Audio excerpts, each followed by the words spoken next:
Hi there, welcome to the Noah Presgrove case. Today we continue on with what we've been looking at in recent time because it looks like we need to take a look back because maybe some people along the way don't quite understand from my point of view and how I need to defend myself at times and how the language and wording can be shown and how it can differ elsewhere and how you get certain usernames on YouTube with a real name, but then on Facebook a real name is used as well, to some extent the same, but the last name or the middle name added or replaced or changed, and it gets a complete disaster and mess. And I'm expected to know everyone, like guess who and where's Wally, what the hell is going on?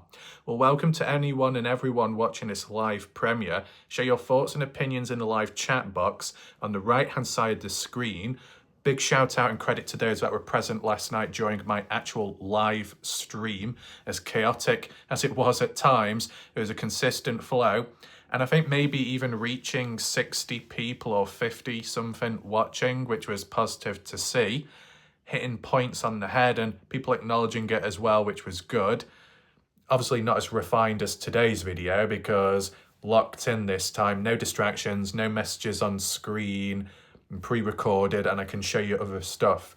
So that's what's going to be done. A little bit obscured by whether it be the title or what's actually within this video, because there'll be contents within this video of greater depth and importance, possibly from the point of view of Justin Roy or Alicia Lee, but where it comes from, the Sofa Sleuth page. But who gave it to me, or who suggested it to me as an idea? Was it the dark side? No. Categorically, as a fact, it was from the light side, the bright side, the side which people will look up to, or to some people. That's where the suggestion has come from. Not out of a negative way, but just for the full story or context of what supposedly has gone down at times. And you will learn more about that later on, and I will too, looking at it for the very first time, whether it's in the correct order or not, the screenshots. I'm just going to read it, try and make sense of it, and just show a different perspective from a different page for once. No harm there, is there? Because there's been many of the times in the past where other people have looked at discussions or comments and posts and it was no issues there. So it'll be interesting to measure, is there any issues today with looking at it from a different community? I know people say that the case discussion one's been taken over.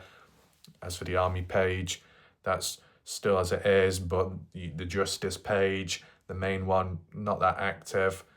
There's different options, different choices for people, but nevertheless, try and look at each one when one can. But I think I still need to start off with today, from my point of view, defending myself and putting things into perspective, because the live stream, what I did last night, kind of like quote word for word roughly, I looked at it directly. Whether it be suggestions of, oh, did you get a screenshot? Did you only get part of the conversation, part of the text here and there, and it's from other people, and it's been twisted, it's been manipulated, it's been adjusted? No. I looked at it in its raw format, like I've done 100% of the time when it comes to certain Facebook pages, and I read it out to myself, I made notes down as bullet points, and then I talked about it in my live stream. Maybe it wasn't clear enough, maybe the flow wasn't good enough, maybe it wasn't loud enough, but don't worry, we'll be applying that right now in just a second. But for anyone that is interested in catching up on my previous videos, top right corner of the screen, you get the I symbol. Click on that, you get the drop down box with the full playlist of this case, what I've covered, and loose videos in recent time. If you haven't checked them out, be sure to do so. They're very important, quite interesting, and some are a little bit shocking. If you want to drop a comment down below under this video after watching it, if you've got any questions, additional thoughts, agreements, disagreements, just drop a comment down below. I can always respond back to it at a later point. It helps with spreading the awareness. As an example, video that I did a couple of days ago, over 200 comments, I think, within a short space of time. High engagement, high activity, all kinds of stuff going on. And then it, inspires other people on Facebook to do posts and responses. So it generates activity, it generates energy, which basically long-term helps the case, or at least keeps it alive. So no harm there. If you do want to support this channel, I wasn't able to provide the links last night with doing a live stream you know, I couldn't do anything when the phone is doing its thing. But during this live premiere, I can provide the links in the live chat box if you want to follow through with them. And if afterwards, later, or you're watching on catch up, if you want to support the channel, down below in the comment section, pinned message at the top by me will be the links to follow through with. Shout out to Badger Life last night for their support with the super chat, very good of them. And of course, shout out to Sharon for becoming a member on the channel, all good to see. So to start off with, let's head on to Facebook. I think it's either the army page, I think it is the army page where the comments are. Respond back with it being on screen so you can see it for yourself. And then probably move on to these other screenshots and conversations elsewhere about Justin, Alicia, and maybe Caden as well. And then is there any additional more time after that? I might look at it from another perspective. Let's move on. Well, here we are. This was by Michelle Ray Brummett 1 day ago. And as I said, for those that share my videos onto the different pages, that's all good to see. Credit to the people that do share them, so credit to Michelle. However, when we go to the comment section, we'll need to acknowledge that too. And Caden Pressey has broken his silence as well, responding to that situation. But let's just go through the comment bit by bit in case there's any additional info. Things may have transpired since. Steve, just like all of us, Justin wants to know what really happened to Noah. Sometimes people have to keep shaking the tree so as to keep Ellie on their toes and keep shaking it until the truth falls out. Well, yeah. But there'll be other people as well that may want to know what happened, and everyone has the different ways of going about it within the case and community. Some may overstep the line and others may do it intentionally. Some don't mean to cause trouble. Robin Bishop Willard, shaking my head. Of course, the ones that truly wanting justice for Noah get called out. Now, is that an indirect response to the title of my video? Because I called it Justin Roy Called Out, and Robin may be thinking, oh, here we go, Warlike Wrath doing it this style. Well, there's been times in the past besides Justin Roy where I've mentioned other people's names called out. From the dark side, insert person's name called out. Just know that I did put a question mark next to the person's name, right? For that balance. Now, hopefully nothing glitches out on me when I'm trying to understand these comments and read them. Michelle says, that's how it seems. Just kind of makes you wonder exactly whose side law enforcement is on. And why is Warlike Wrath seeming to take a side now? His greatest attraction was his unbiased opinions. And Robin says, exactly, and I'm guessing Warlike Wrath, dang sure, wasn't unbiased in this video. Word for word, I have studied humans for over 10 years. I can quite clearly read this and understand what's being put across, right? Why is Wrath appearing to take a side now? Only now. What? Because I've done consecutive videos and I've covered consecutive material from the dark side in the case. The unpopular people, the suspicious ones. That's how it's been interpreted. What about when I started June 1st, 2024? I spent months upon months covering it from Caden Pressey's point of view, Justin Roy's point of view, Alicia's point of view to an extent. The bright side, heaven side, whatever you want to call it, heaven versus hell. I started on one side to begin with. I could have been called biased then. Oh, but because I was covering a certain side that most people found popular or liked, it was okay for me to do that. But then the moment I go to the unpopular side, oh, now it is biased. No. If I didn't go to the unpopular side, if I didn't cover the dark side, then I would be biased and I wouldn't have the full perspective. It wouldn't be holistic, the approach. You get what I'm saying? It's very, very simple. See, what people may not understand is I joined this case late compared to other people. I had a lot of catching up to do. I had to start somewhere. And I did. With the Reddit page, the army page, which was very helpful. And then later, the case discussion page. And then later, other external people. There is a process to it all. I can't be expected to know everything from every side in one go, right? So it just so happens that in the past, when I did start off, I was on one side of the case, one side of the community, the positive side, the bright one, whilst everyone else didn't like the dark side. And then in recent time, I've started covering that perspective, and now it's a problem, or it's appearing to become a problem. You see, language and wording. Now, I saw a comment on YouTube by a person called Michelle, who may have been referring to, this comment here.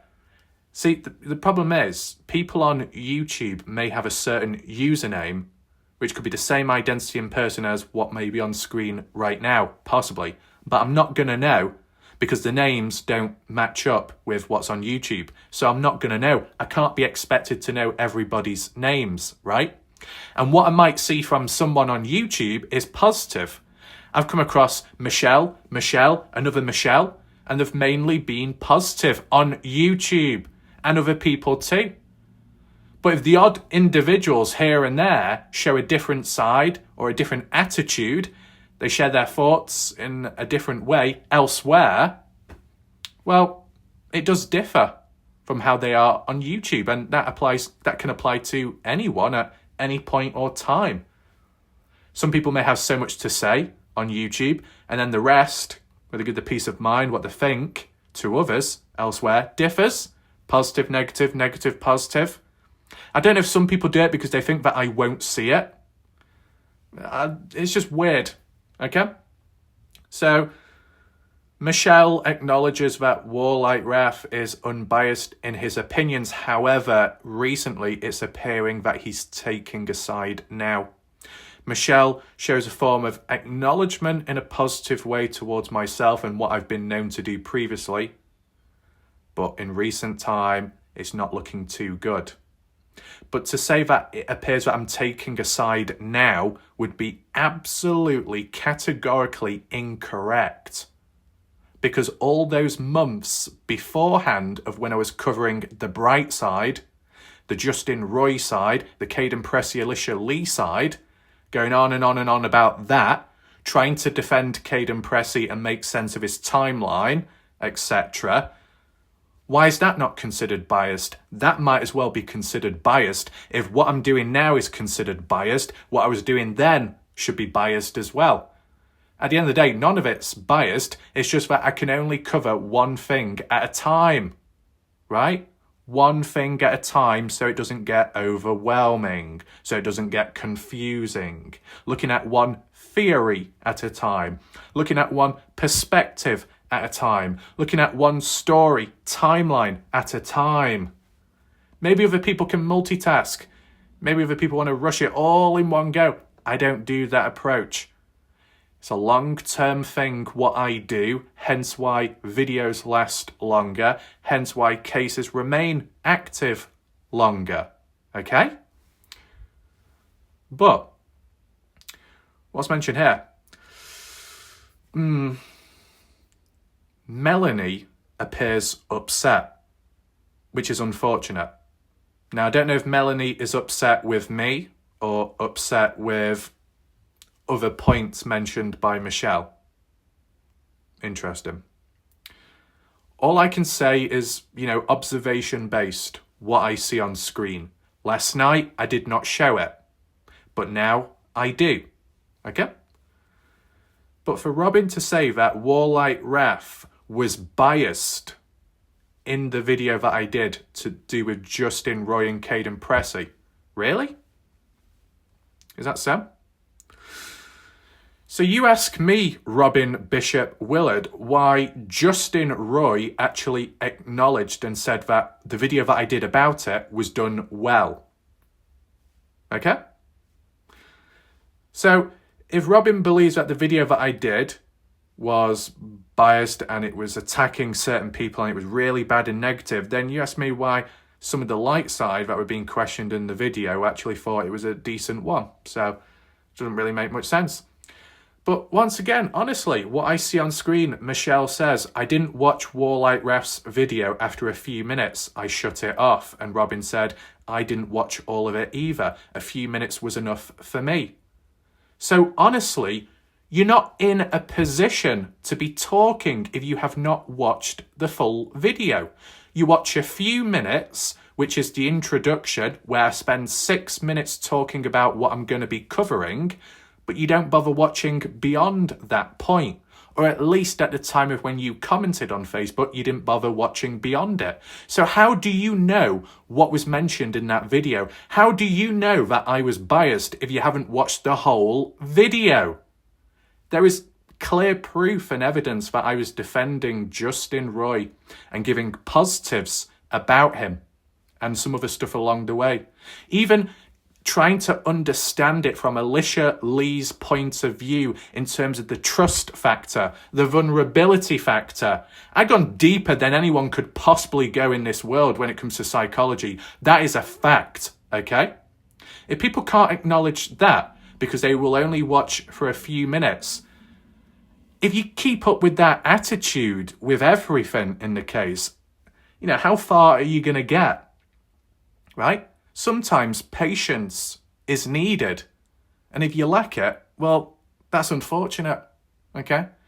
So, you know, I've seen this type of behavior before, okay? Whether it be by good people or bad people. They watch a few minutes and then switch off. Well, then you can't talk because you don't know what was mentioned after that point. Good things, strengths, weaknesses, balance. If you stuck around long enough, you would have seen that balance and you wouldn't be saying what you're saying here. That's a fact. But let's see what else is mentioned. This is just my opinion. I think instead of bashing people that's truly trying to get to the bottom of Noah's death, they should be looking very, very close to who all was still at the party house after midnight. Truly believe several of the partygoers knows exactly what happened to Noah and who was involved. It's time for justice. Exactly what everyone has been saying, exactly why there's personal attacks on people like Justin, Caden Pressey and Jan, for instance. Anyone who is pushing for truth has been targeted and they're trying to discredit them on every level. Oh yeah, let's just highlight one thing. If I'm such a biased, bad individual, isn't it interesting how I've been silenced at times for getting too close to the truth? How does that get completely forgotten about all of a sudden? Huh? And to mention that Caden Pressey has been attacked. In some ways, probably, yeah. But in other ways, people will interpret questioning Caden Pressey as an attack. People will interpret highlighting discrepancies with Caden's timelines between the private police one of June and then the public Partners in True Crime one of July as a personal attack. That's a level of over-emotional, biased behaviour where you will not acknowledge it from other people's points of views.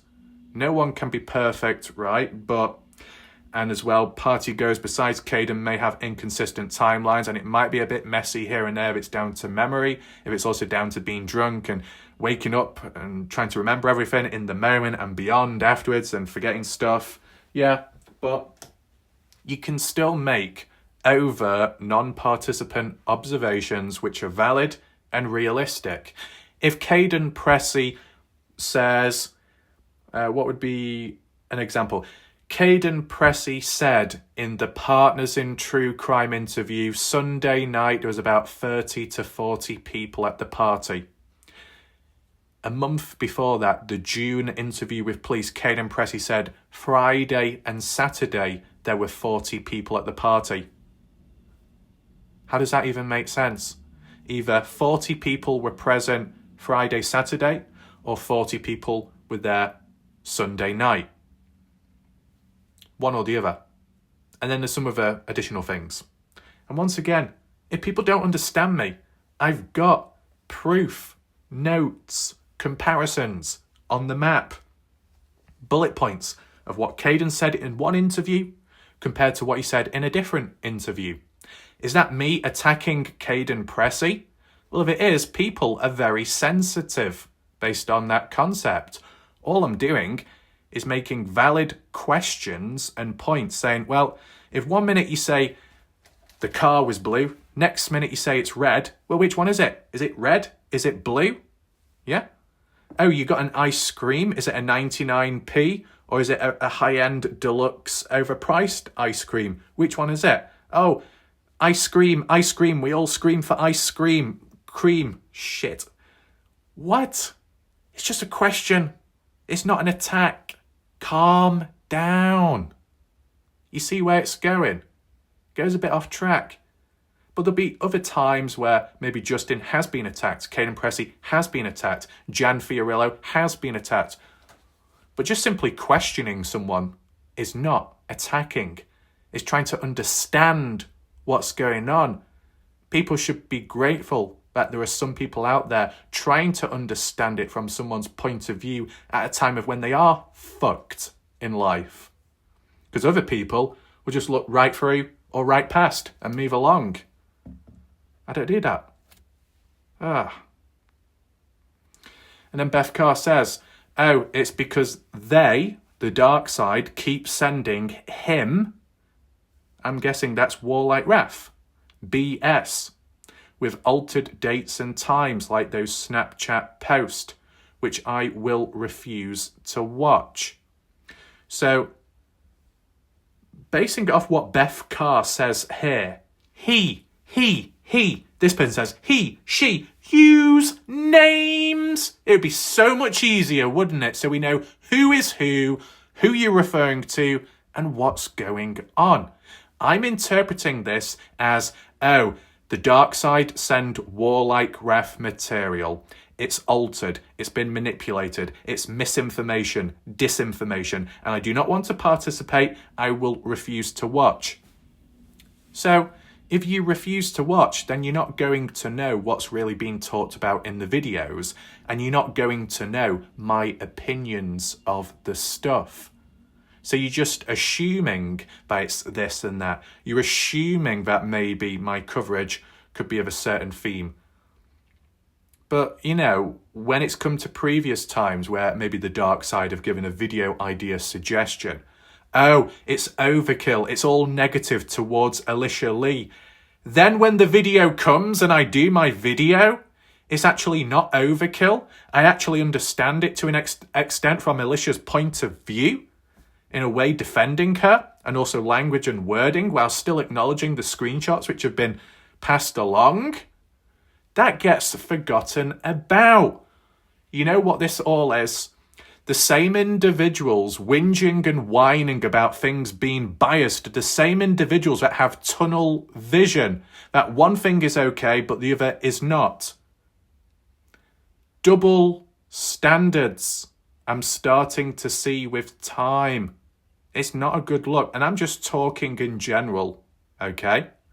This isn't all directed at Beth Carr, and no misunderstandings there. I'm just talking in general. But for Beth to say material is passed on to Warlike Wrath by bad people who are altering dates and times, that's an opinion, is it not? Because where is the hard evidence? Where is the real proof that it's been altered with? You can talk about the possibilities that it's been altered, that it could be, but is it truly? Do we have hard evidence to counter it? Is there an original Snapchat post of Mikey Lair in bed supposedly asleep with an alternative time compared to the 5:27 one? I've yet to see it. Is there an alternative Snapchat post to the 4:30 Monday morning post with Carter and Logan with a different earlier time or a later one I've yet to see it. I'm working with what I've got. And what other people do is not contribute as in counter evidence, but just counter whining, whilst it being directed or indirectly referenced to me in a way. Once again, I'm not directly referencing it to Beth Carr, but just in general, as I can come across with people, humans at times. It's ridiculous. What else? I keep asking, why are there even sides in this? Shouldn't it be about truth? Yeah, why are there sides? I wasn't even referencing sides up until a point where I was just quoting what other people were referring to, the dark side, the light side. When I started off this case, more so I was just looking at it from whatever point of view I came across first, whether it be the Daily Mail article, a formal one, and then some of the Facebook pages, and then going from there, going with the flow, and trying to learn along the way. Not starting exclusively in a particular place, just working with what I've got and what I've got access to. It's other people that are making a big deal about side taking. And as you know, when it comes to the Dylan Rounds case, there was extensive side taking and drama and conflict. I did not participate in it in that sense. But it looks like history repeating itself within yet another case, as I see.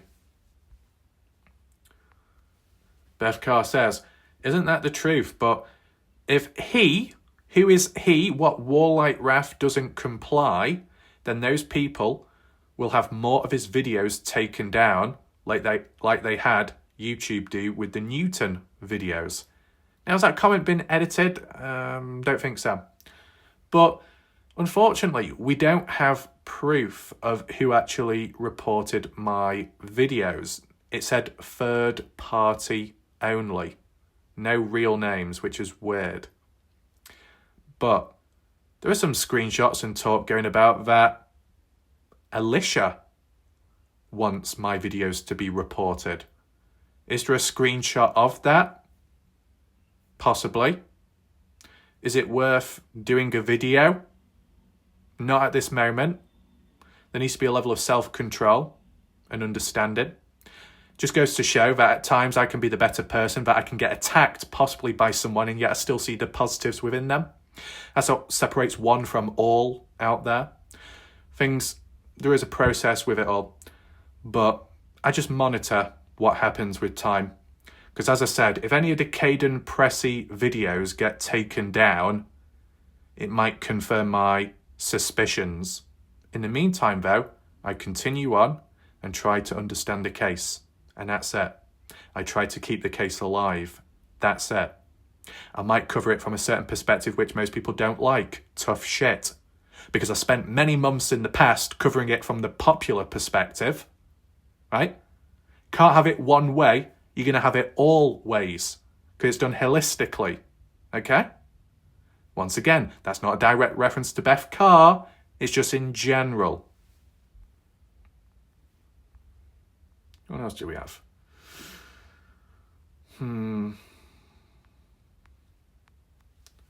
Warlike Wrath coverage is good. Right now, he's getting a lot of information from BBC, I think. Well, personally, I'm not getting lots of information from BBC, but, I appreciate what Diane says. Good coverage. That's good. They do push hard for him to use their information. Not really. They might be a bit passionate at times, but as I said, I will do it in my own time. And if people force me or rush me too much, well, it's not going to work. And I told people off, and they understood, and there's a flow to it now. So it's okay. The chat is overwhelming, though, with people in there. You say one word and 20 hit you back. I mean, to be honest, if anyone from the light side are listening in right now and think that I'm such a bad person all of a sudden, it was only recently when I was making a reference to the Snapchat post of Mikey Lair saying, well, if it's 5:27 and if it appears that he's asleep, or it shows that he's asleep, and Jack Newton made a reference that at, 5:30, waking up supposedly, and then seeing Mikey, who never went asleep. There's conflict there. And yeah, people jumped on me about that, the dark side, saying, yeah, but we don't know that. You know, you could be resting. You know, he's awake. It's this, it's that. Right? So it can still show that regardless of what perspective I'm covering it from, if I say one wrong word, if I give an alternative line which people don't agree with, they will make it very clear that they disagree, and that can be at any moment in time. I can be perfect 364 days out of the year or so, depending on certain situations. And that one day I make one mistake, or that one day give an unpopular point, oh, that's the only thing that's remembered. Things can happen. Anyway, I just put my screen to full and not pay attention to the chat anymore. Yeah, that's the thing. When it comes to my live premiere, some people treat it as a do or die deal maker situation. That, oh, if there's a live chat and it's cancerous, toxic, then I'm not going to watch Warlike Wrath's video. How petty is that, what some other people may do out there? Right? And once again, I'm not directly referring to anyone.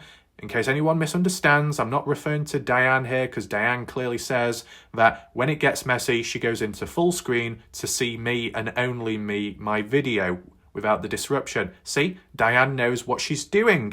Diane acknowledges and sees that there are options to avoid this and that and focus in on the video at hand. So can other people. But they don't take action. Just like, oh, the video's a bit too slow. Well, increase the speed of it. Oh, no, I'm not going to do that. I'm still going to complain. You've got options.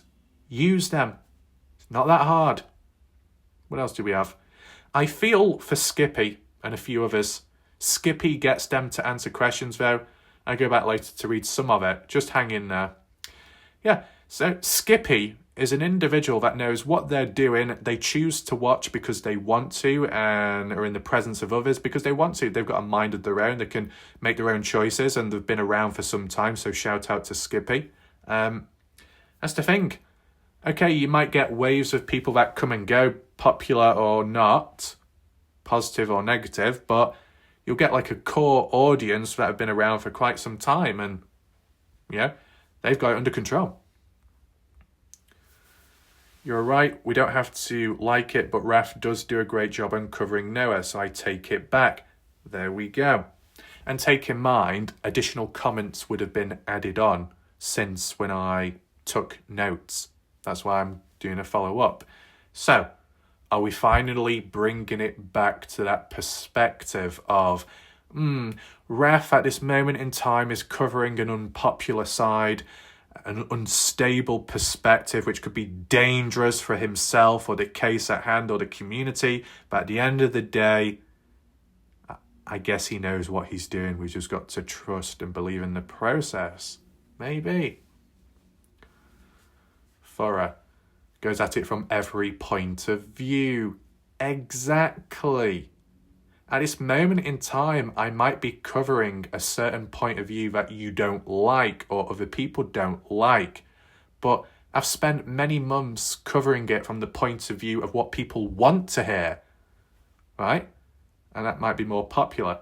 But sometimes the unpopular one can be just as important, if not more. And I can only do one thing at a time. What else is mentioned here, though? And this is 3 hours ago. Michelle says, maybe since he, Warlike Wrath, thinks I'm a bitch, I should leave it alone. I don't think Michelle is a bitch, okay? I think Michelle is an individual that acknowledges the positives, the strengths with me, my channel and coverage, but was a little bit concerned and worried as for the recent direction it's been going, because it appears to be going a little bit darker. But it's just one of those things, right? There's a process to it all.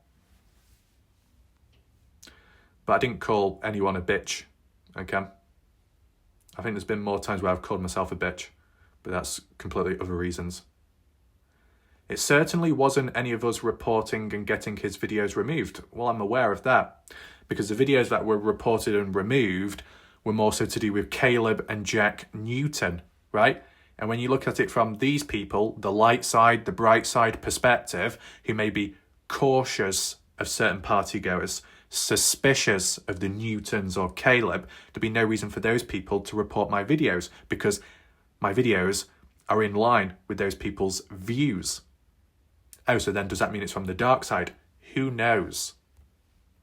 But, you know, whatever's said in recent time about someone or some people that could be responsible for reporting my videos, I don't think it links to the previous videos, but it could apply to future videos if any are reported or taken down. Okay?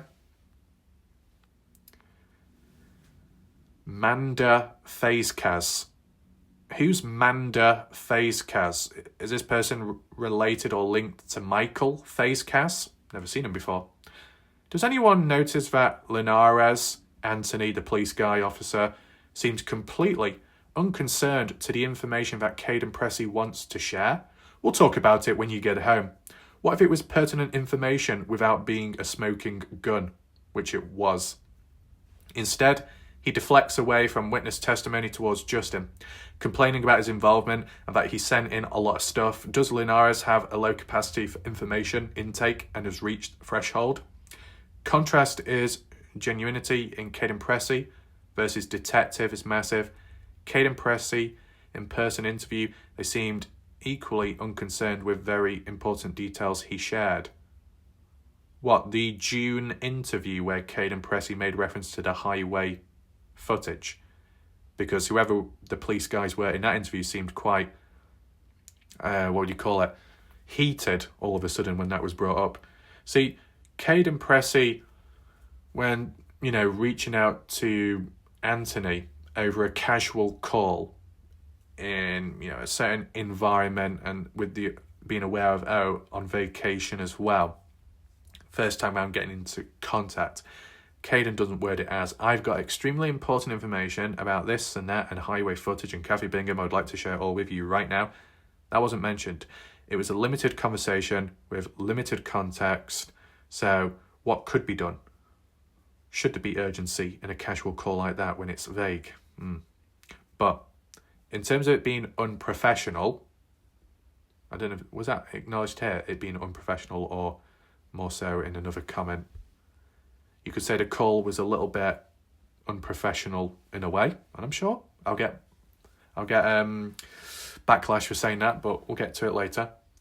Jessica says, Manda Fazekaz, in my opinion, Justin Roy is speaking up for Noah in a way that a father typically would, trying to solve the case but trying to push for answers and justice. I mean, look, there have been times in the past where people have said in the community that Justin Roy and some others are pushing and trying harder than what certain Presgrove family members are doing.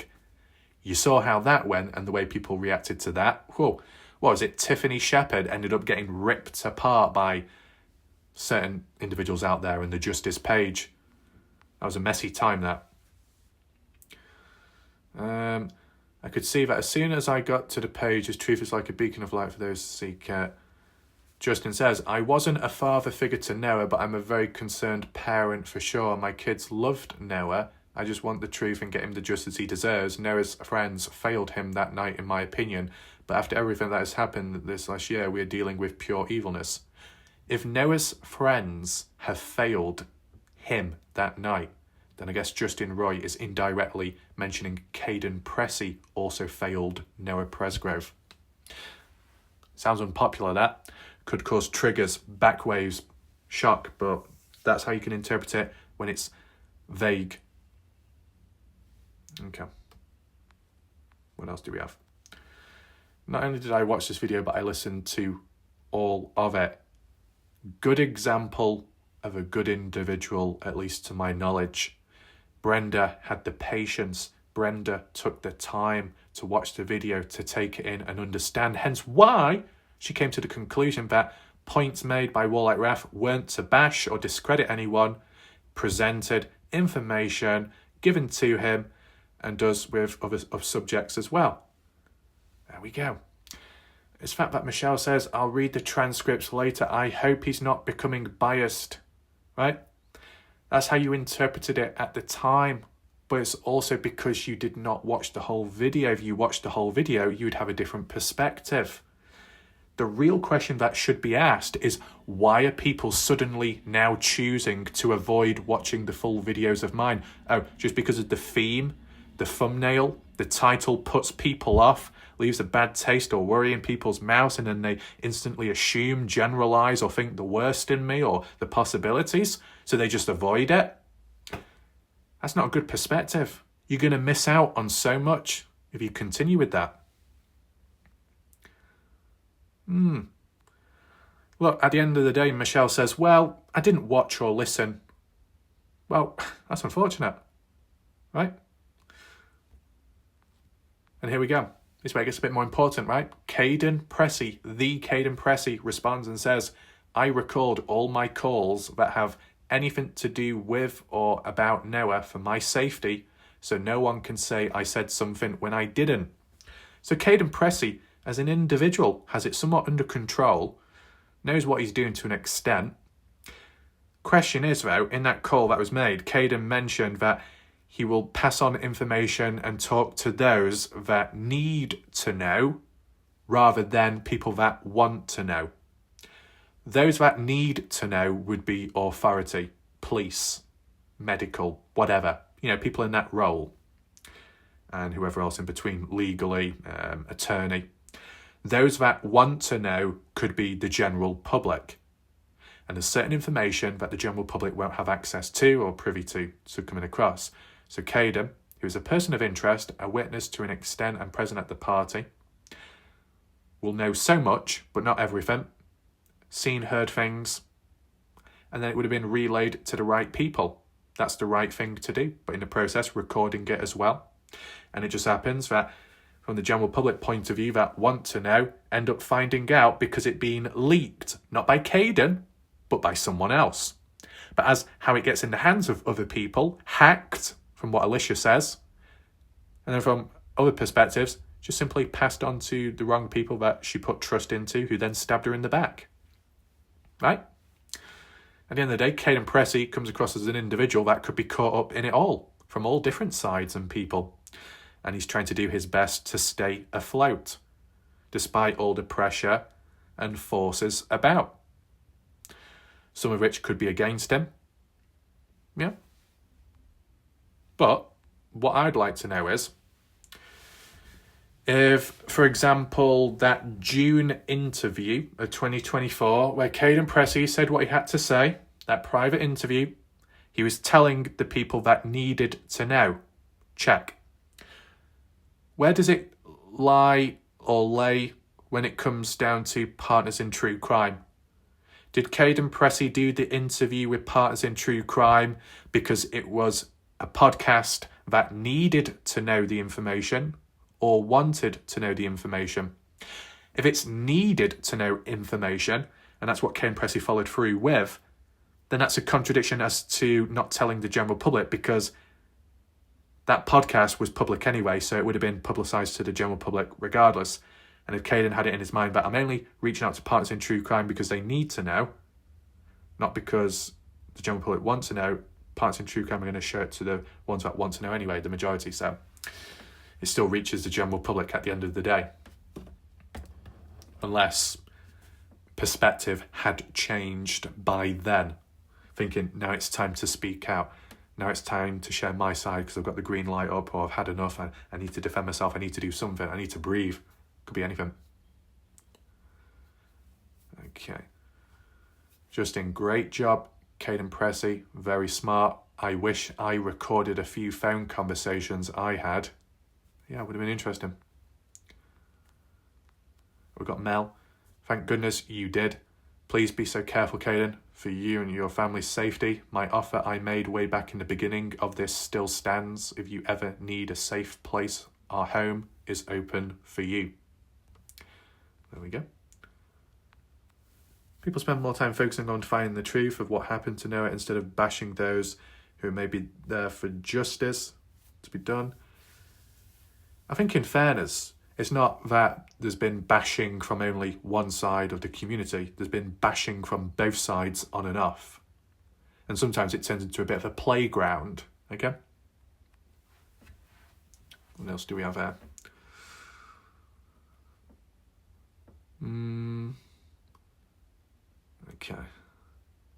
reaching the end almost. Did anybody notice how Caden Pressey was shaking in the video? I think Justin is getting people to think about the parts they may have played in Noah's death. All I want is justice for Noah. All who played a part should come forward and tell the truth. By listening to that call, it shows to me how incompetent the police officers are dealing with this case are. The attitude that they have and the unprofessionalism is so disappointing and not what I would expect from law enforcement. The fact that the police officer on the phone call starts mentioning other people is so unprofessional and uncalled for. It's actually a break of someone's private confidentiality. No wonder maybe individuals are afraid to call in anonymously and give information, as it seems anonymity doesn't exist here with these people. It's time to say it how it is. They've fumbled this case, have done nowhere near enough what has been required. From the sound of it, they spend more time looking at Facebook posts and seeing what's getting posted there than doing anything. And to be honest, Anthony basically acknowledged that, whether it be just from his perspective or other police forces, that they've been looking on Facebook and monitoring what's been going about, the post made, Justin being vocal at some point. Oh, focusing more on learning about that or just criticising it when the police could have done more in real life, maybe. At least from the surface level, the lack of updates and stuff along the way. So that appears to be that for the comments. Interesting, I would say. So just to add on with a few final thoughts by myself before we move on to some other screenshots from the Sofa Sleuth page, is that, once again, just to acknowledge, Justin Roy approved of that video that I did a few days ago, the possible unpopular one, where it's attacking people fighting for justice, where it may come across as a bit biased or appearing to now choose sides. Yet Justin Roy acknowledged and understood what I was doing, where I was coming from, and how I went about it. Even if the theme, interpreted by other people, came across as I was going against Justin, I wasn't. I was just working with what I had at the time and trying to put it into perspective. Because, once again, with time, people may have passed on stuff or given ideas of videos, and they themselves may not like a certain individual or are suspicious of a particular individual. Then I make a video to do with that, but I don't have the same mindset as those people who have it in for someone.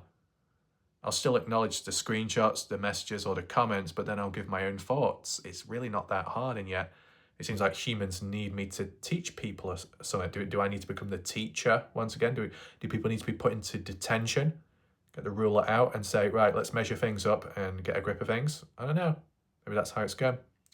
But, you know, to refer to anyone fighting for justice will be attacked, I guess the best way of wording it is, it's not just one community are victims and then another community are all bad, evil and attackers. It's mixed on both sides. Give and take, fight and defend, offense, defense. It happens. And then in between, you might get people that aren't that attacking or not choosing sides. And by some people, they're hated by everyone. Now that's the definition of balance, in a way. And I made my predictions from day one of getting into this case that I would become the black sheep at some point. I already predicted that. And it just happens here and there. But then eventually people realise and think, that's why Wrath did this. That's why Wrath did that. That's why we are where we are now.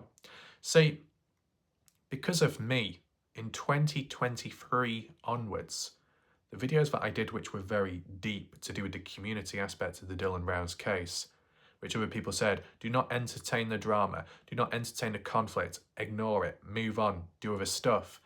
Because of me continuing to do what people didn't want to see, some of them, the minority, we are where we were later on in a better, healthier state. As for the chat, the responses by people, it worked out in the end. It was under control because I knew how it was going to go. So, there we go. Can it apply here as well? Well, we'll see. I've got to measure the patterns and waves of how heavy does it get, how dark. See, it's less chaotic here majority of the time compared to like on Facebook, is it not?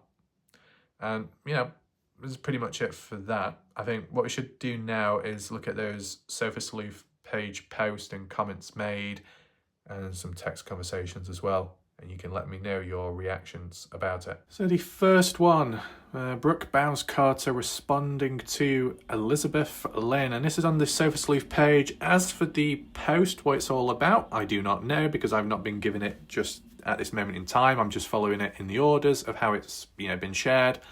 Brooke says, exactly, Justin Roy wasn't even part of Noah's life before he died. 0. But by God, they hang on every word and it's creepy. I mean, he is obsessed with this case. I personally think for the attention, he probably doesn't get a lot of attention outside of this. Things get kind of quiet for him. And lo and behold, he always pulls some crazy rabbit out to get attention, never fails. What's worse, and people actually believe the man. To say that Justin Roy wasn't even part of Noah's life beforehand, I mean, I wouldn't know myself firsthand, but Justin did say in the Partners in True Crime interview that Justin and his son met up with Noah at hotels at times, physically in real life, when hanging out. So it's got to count for something, right, if it's true. I mean, in fairness, there was that time where a lot of people were saying Brooke Bounds Carter, well, she's not family, so it doesn't mean much. She's not linked to the partygoers by blood. And Brooke's response was, well, I've been friends with Stevie Howard for 20 plus years, so I might as well be related by blood because of that long-term connection. Okay, fair enough. As for Justin Roy in his situation, not related to Noah by blood, but if Noah took Justin's son under his wing for wrestling a time and some kind of practice, I'm sure there might have been times where maybe Justin was picking up his son and in the possession of Noah, and the talk or the conversation here and there. I mean, it might not be as deep as other people, but surely there's got to be some communication at times, right? I mean, at the end of the day, and I know it seems a bit weird attacking myself, but this is what you get for pure balance, is that if Justin Roy was to be attacked or just questioned or called obsessed with the case, what does that mean for me then? Someone who isn't even in the US, someone who doesn't even know Noah Presgrove whatsoever, someone who is not even a family member or friend, someone so far away but covering this case every single day. Wouldn't that be a cue for people to call me obsessed, to attack me and think, you're weird, why are you doing this, Raf? That's unusual. Unless it's because with me doing YouTube and being on a platform, there's a reason behind it all. And yeah, I could say in defense of myself, but then that would be biased, wouldn't it? So that's what I mean. I have the ability to attack and question my own self without even defending myself. Pure balance and away from being biased. Can other humans do that? Absolutely not. Let's move on. Siobhan. He makes me so mad. He never corrects anyone stating he was close to Noah, even though he knows damn well he wasn't. He went on a damn podcast spewing his BS. He claims to have uncovered all this evidence, but no arrest. And when you ask him to show us his info, he always has some type of excuse of why he won't. He's a clown. First screenshot conversation. Moving on to the next. What do we have here? So a year later, Justin brings this up. Did he say how long he's known about this? So bad he doesn't take his own advice. It's hard to see whatever that reads. Amen. Can't believe he still has a flock to preach to. Brooke, well, we've all heard about false preachings and where that gets you. Yeah, that's what I've heard. It'll get you to get to place with double hockey sticks, whatever that is, and that's by Denise Rogers-Arnold. Well, we've seen Denise Rogers-Arnold, I think maybe on the case discussion page as well.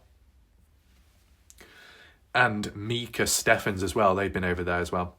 So I know a crossover of names. Siobhan, all cult leaders usually have some minions to follow them around and hang on to every word. Ha! Yeah, about that. When it's come to the Dylan Rounds case, that's exactly how it was elsewhere.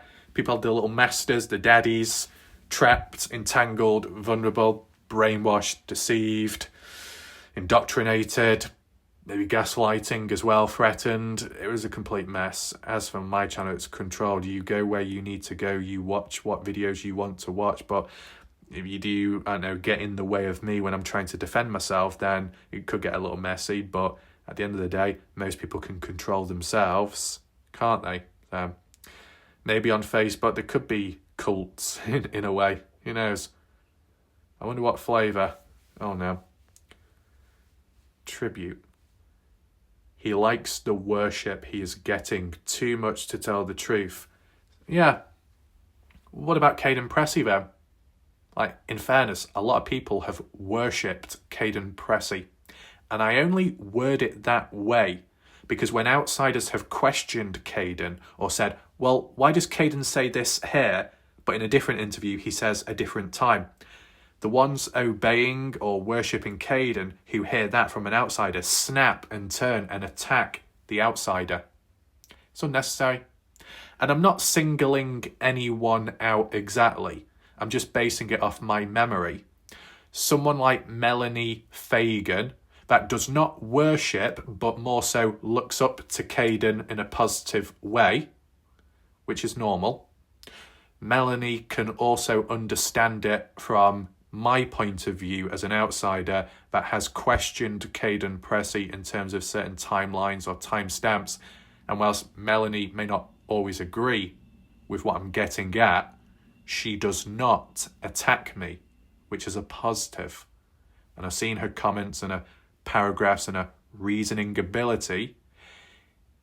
It's a shame there's not more people like Melanie Fagan on the different pages, on the bright light side. With that level of reasoning ability, things would be a lot better and more stable. Now, do people worship Justin Roy? A handful of people appreciate and acknowledge Justin.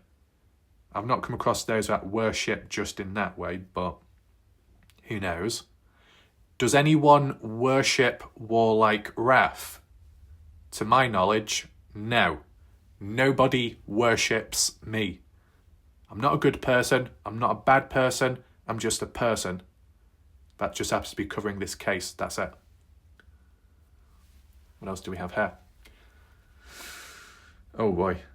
So AJ Williams. We have seen AJ Williams in recent time on my channel popping in. AJ says that supposedly Justin Roy is Satan incarnate. Now, speaking of devils and stuff, it just so happens that I myself, in the past when I was a child, was unfortunate in the woodland to come face to face with the devil. And that's how for that went and how it ended. Well, it's all available on my channel page somewhere in the past years ago when I did a description of it. Stevie Howard, still present to an extent, says, old Justina, oh, gender change, the bottom feeder of them all.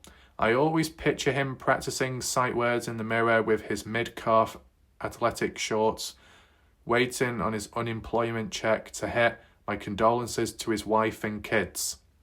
Right, so what you can clearly see is this in like a light-hearted way or more so as true insults because that's what they truly believe? Danielle Flower says, classy. I can't imagine why you're single. Danielle says, ha ha ha, classy yet again. You, of all people, should know not to believe everything you read on Facebook and or the internet. You may have a pretty face, but your heart sure is ugly. So you got some counterpoints there on the Safer Sleuth page. Check in a little bit more. Money definitely can't buy you class, that's for sure. Thank you for calling me pretty, says the one wearing leopard print. Oh boy. So the cat claws are coming out from the looks of it. You sure got me there. Leopard is the new black. Your profile pics are not flattering, so I don't think you're the one to talk. At least I have a pure heart. Must be nice to have family, money, and be a terrible person. Take your own advice. You judge me on a few smart ass comments. Okay.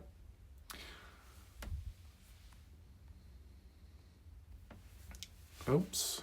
I hate it when that pops up. Sofa Sleuths, exclusive insight by Heather Robinson. I just received these private messages between Justin and Alicia. that was sent to someone from Justin Roy back in May, and I'm sharing them with you. What caught my attention is the timing. This conversation went down on May 7th, just weeks before Caden revealing post on May 23rd. Take a close look at the conversation. What stands out to you? I don't know if we're going to see it all. He's behind the scenes for now helping. You mentioned he heard Jack and Noah fighting that night. Right, it may be mentioned here. So let's just click that there, back there.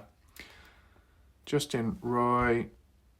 So this is a Facebook Messenger from either Justin Roy's perspective or somebody else's perspective who's messaging Justin Roy. And what's sent over is screenshots from another conversation between Justin and Alicia.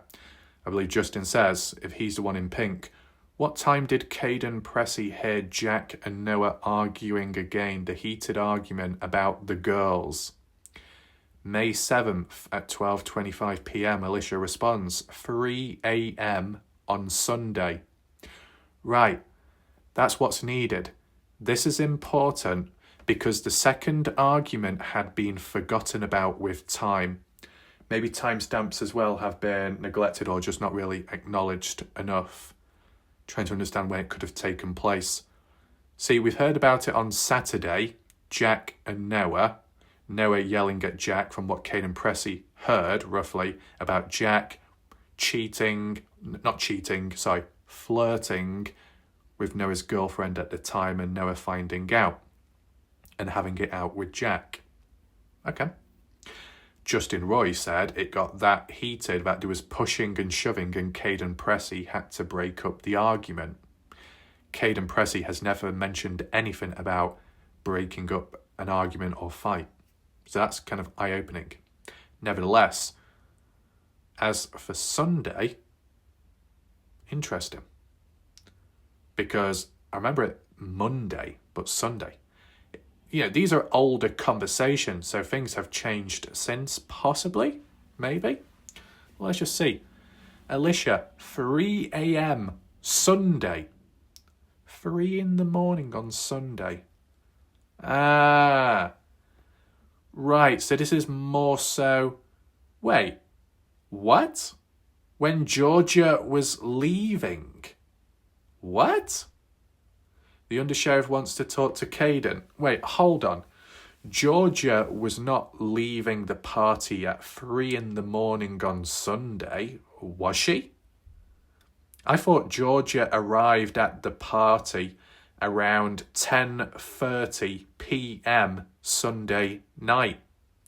And in terms of leaving, that was early hours of Monday morning, and by 2:43 a.m., Caden gets a call from his mother, Alicia Lee, about Georgia making it back home safely.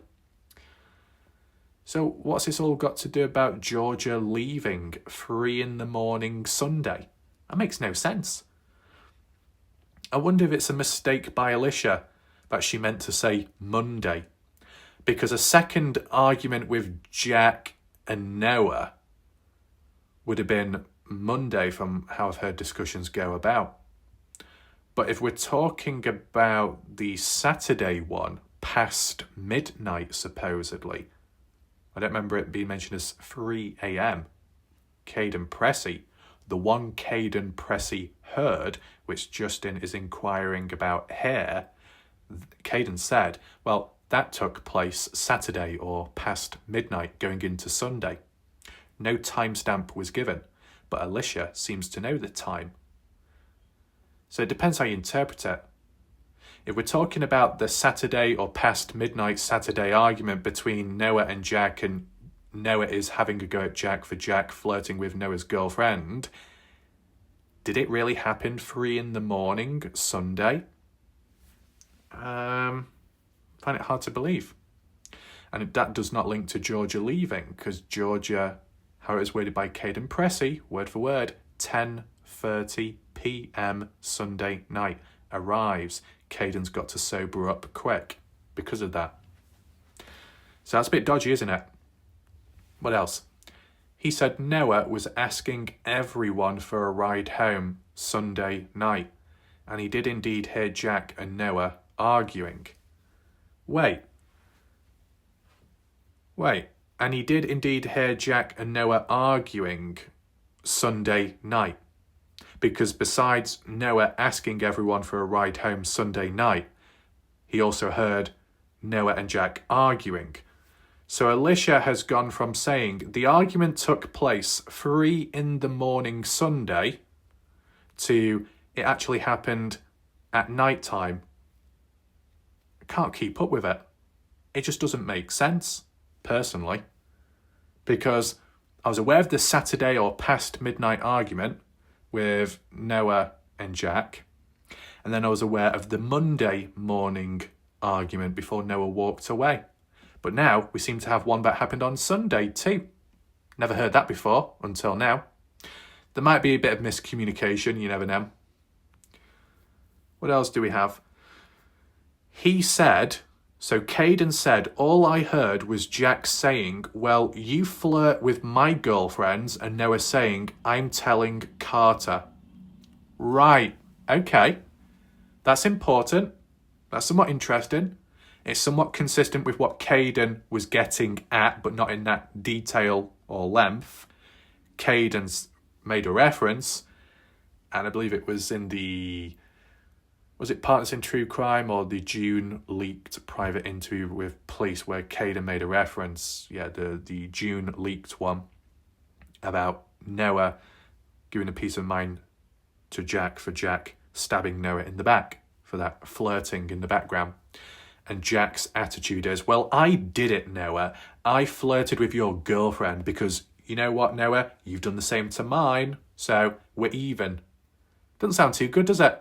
But if it's true that Noah said, I'm going to tell Carter Combs, your current girlfriend at the time, did that get up Jack's back up against the wall? I wonder. Alicia says Caden had drank before his cousin came, so he didn't want to drive. Fair enough. I think we'll have to get a couple of screenshots here, because it's a little bit interesting, if I'll be honest with you. And it's also a little bit confusing. Okay.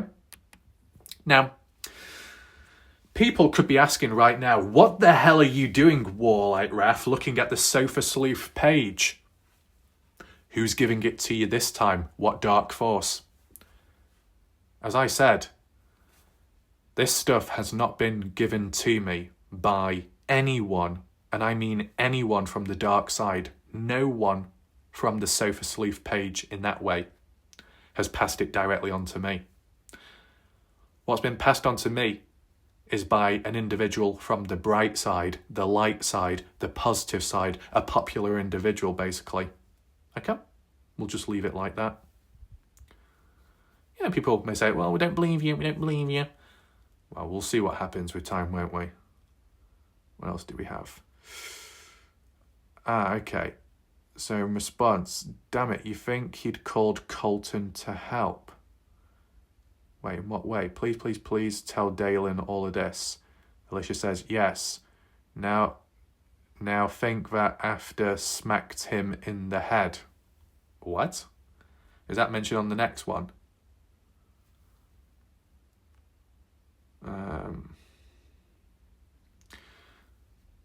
Right, okay. So it's continued onwards.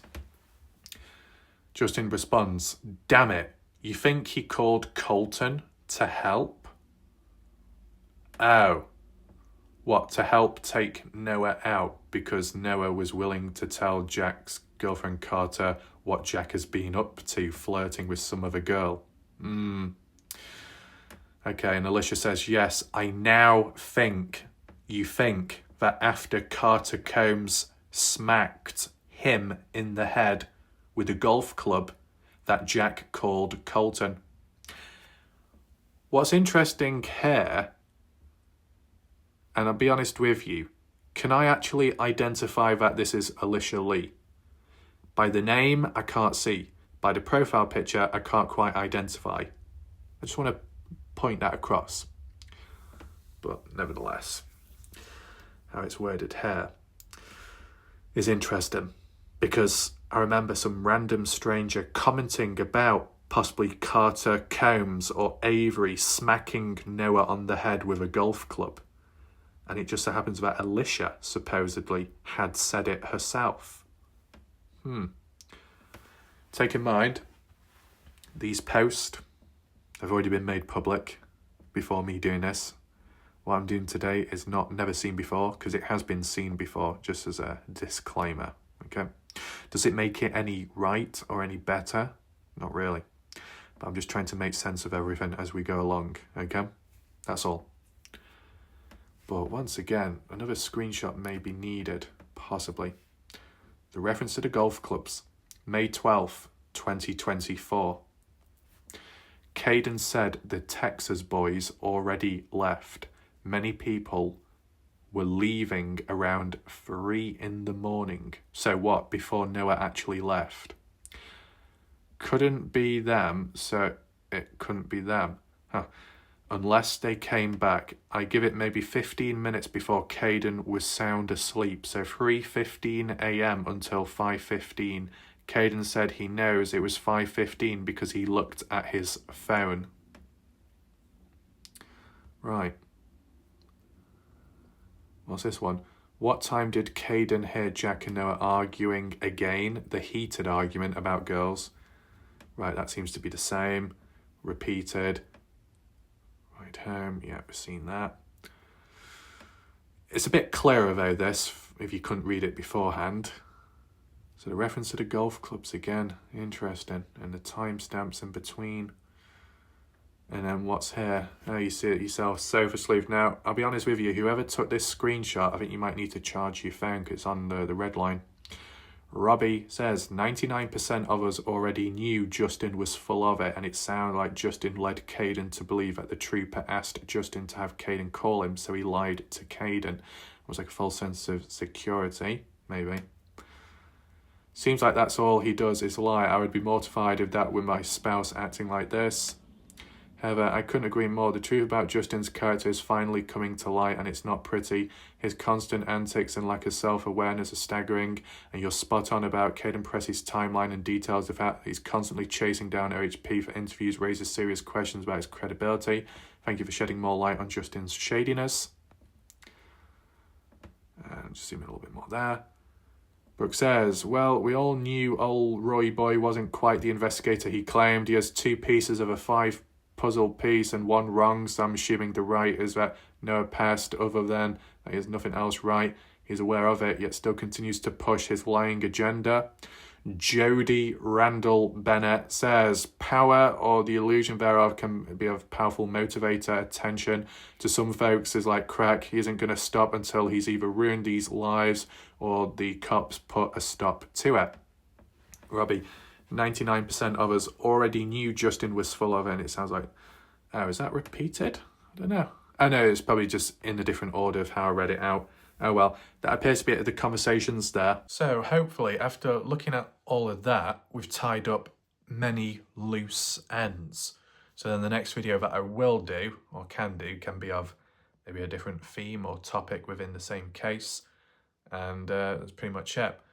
Yeah, it's a bit of a full-on one, a little bit heavy with the text and what's on screen, but every now and then it just needs to be done. And once again, even if people had issues with some of my videos, because of my videos, it's led to Facebook post and discussions increasing in activity all of a sudden. I've seen it. I've seen the patterns and trends, just like with the Kenny Veach case. Can suddenly pop on in with a video or two, popular or an unpopular opinion, and then it leads to a burst of responses and own discussions coming about. That seems to be a bit of a catalyst factor myself in some ways, but hopefully you found the video interesting. If you do want to share it, feel free to do so. If you have any questions left scratching your head after those last few screenshots, be sure to drop a comment down below, and be appreciated if you hit the like button. My name's Warlike Wrath. I'll see you next time, but for now, goodbye and good night.